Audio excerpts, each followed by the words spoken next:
প্রথমেই মরহুমা বেগম খালেদা জিয়ার জন্য দোয়া করি আল্লাহ যেন তাকে তার জাগতিক সকল গুনাহ মাফ করে দিয়ে জান্নাতুল ফেরদাউস দান করেন। এবং তার মৃত্যু নিয়ে যারা উস্কানিমূলক পোস্ট দিচ্ছেন অথবা বিতর্ক তৈরির চেষ্টা করছেন তাদেরকে আল্লাহ হেদায়েত দান করুক। সবচেয়ে বড় কথা হচ্ছে আমরা আনুষ্ঠানিকভাবে জেনেছি গতকাল সকাল ভোর 6টায় তিনি ইন্তেকাল ফরমিয়েছেন।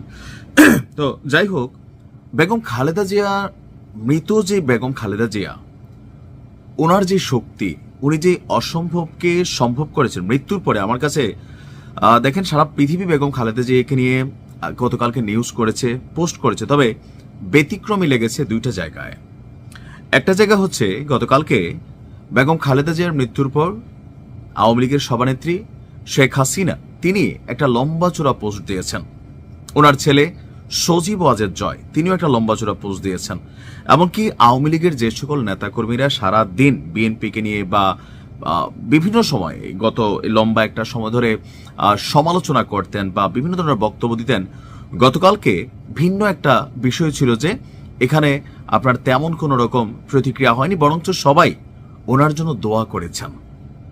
শুধুমাত্র তাই না, আপনি দেখেন যে বেগম খালেদা জিয়ার মৃত্যুতে জাতিসংঘ শোক প্রকাশ করেছে।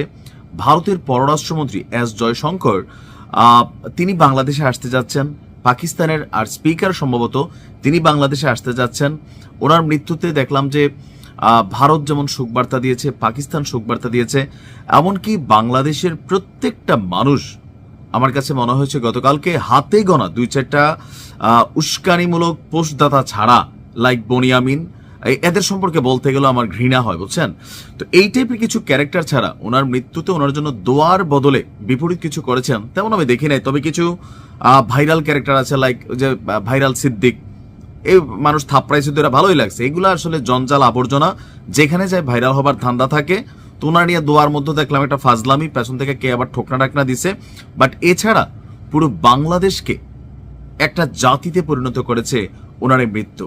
দেখেন, যে ভালো মানুষ তার জন্য সবাই দোয়া করে। আমি গতকালকের এই ঘটনায় যে জায়গাটাতে খুশি হয়েছি, রাজনৈতিক যে সম্প্রীতি এটা বাংলাদেশ দেখে নাই। এটা বাংলাদেশ আসলে দীর্ঘদিন দেখে নাই যে একজন নেতা বা নেত্রীর মৃত্যুতে পুরো একটা জাতি, দল, মত, ধর্ম, বর্ণ নির্বিশেষে সবাই একত্রিত হয়ে বা এক হয়ে বা এক যুগে এই মানুষটার জন্য দোয়া করেছেন। এটা তার আসলে সারা জীবনের অর্জন, যেটা তিনি জীবিত অবস্থায় হয়তোবা দেখেননি।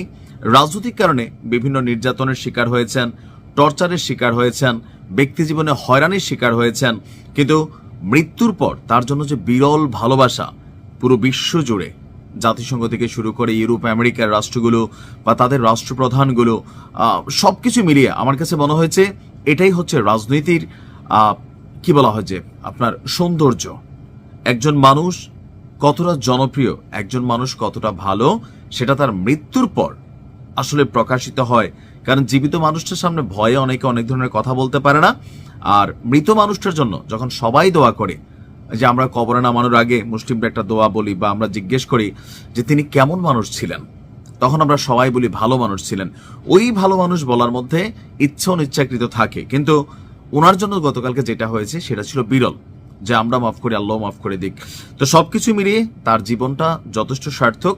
আর মানুষের জীবনে নানান ধরনের চড়াই উতরাই, উত্থান পতন থাকে। তো দোয়া করি যে যত দ্রুত সম্ভব ওনাকে আজকে জানাজা দিয়ে ওনার যেই চিরাচরিত যে জায়গা, ওনাকে কবরস্থ করা হোক। কারণ কোন একজন মুর্দাকে বেশিক্ষণ তার দম যাওয়ার পরে কোনো কারণে খুব বেশি সময় ধরে দুনিয়ার জমিনে রাখা উচিত না। তিনি জান্নাতি হন, জাহান্নামী হন, যেই হোক, মানে মুর্দা ব্যক্তি, তার জন্য সেখানে ভালো মন্দ অপেক্ষা করে। আর এ সম্পর্কে স্পষ্ট হাদিসে নির্দেশনা আছে। আল্লাহ ওনাকে জান্নাতুল ফেরদাউস